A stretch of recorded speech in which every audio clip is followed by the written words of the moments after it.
Ang kwentong ito ay pinamagatan na Duwaybud. May dalawang magkapatid na babae at lalaki. Ang pangalan ng babae ay si Jaliha at ang pangalan ng lalaki ay si Jaddil. Naghiwalay sila noong maliliit pa silang dalawa. Pagkatapos merong nakapag-alaga sa kanilang pareho hanggang sa nagbinata at nagdalaga na sila. Sa madaling salita ay silang dalawa ay naikasal hanggang sa nagsama na sila. Noong nagsasama na silang dalawa ay nagpakuto ang lalaki sa babae. Noong kinukutuhan ang lalaki ay may nakita ang babae sa ulo ng lalaki at napahagulgol ng iyak ang babae. Nagulat naman ang lalaki sa kanya. Nagtanong ang lalaki, "Bakit ka umiiyak?" Sagot ng babae sa asawa niya ay, "May kapatid kasi akong lalaki at may sugat siya sa ulo katulad ng nasayo. Pero hindi ko na alam kung nasaan na siya ngayon." Nagtanong ulit ang lalaki, "Bakit? Anong dahilan at nagkasugat sa ulo ang kapatid mong lalaki?" Sagot ng babae ay, "Nagbibiroan kasi kami tapos nagtaga ako pero napunta sa ulo niya at nagkasugat siya." Pati ang lalaki ay napaiyak na. Humagulgol na silang dalawa ng iyak nang dahil doon. Sa madaling salita ay nalaman nila na sila palang dalawa ay magkapatid. Nagyakapan na sila pagkatapos ay humingi na sila ng tawad sa isa't isa at pati na rin sa Panginoon ay humingi sila ng kapatawaran sa nagawa nila. At hindi rin nila alam na magkapatid pala sila.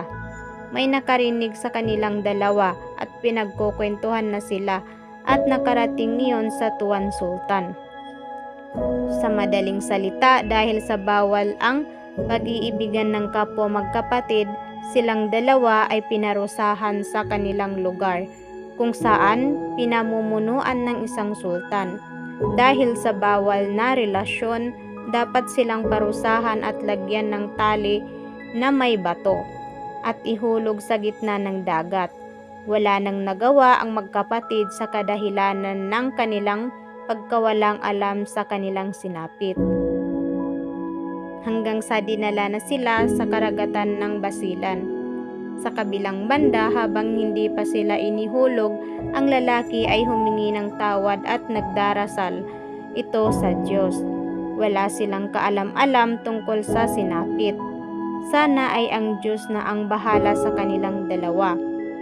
Hanggang sa dumating na ang oras na sila'y ihuhulog na. Ang lalaki ay inihulog patungo sa kanlurang bahagi ng hulo. At ang babae naman ay naihulog sa silangang bahagi ng Basilan. Sa paglipas ng panahon, naging tanda ito ng isang bundok na tinatawag na Duwaybud nang dahil sa dalawang magkapatid.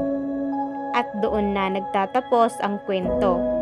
Kung meron mang nabanggit na pareho sa kwento ay hindi sinasadya at nagkataon lamang. Bugtong-bugtong, may mata, walang mukha, may katawan, walang hininga. Ano ito? Sagot, pinya. Bugtong-bugtong, isang prinsesa na nakaupo sa tasa. Balot ay tela. Ano ito? Sagot, saging. Bugtong-bugtong, balat ay tinik-tinik, sa tamis ay walang kaparis, pero ang amoy ay kakaiba. Ano ito? Sagot, durian. Salawikain. Kapag kumukulog ang langit, nangangahulugan galit ang Diyos. Kapag nahulog ang kutsilyo, may darating na bisita. Huwag maggupit ng kuko sa gabi, malas ito.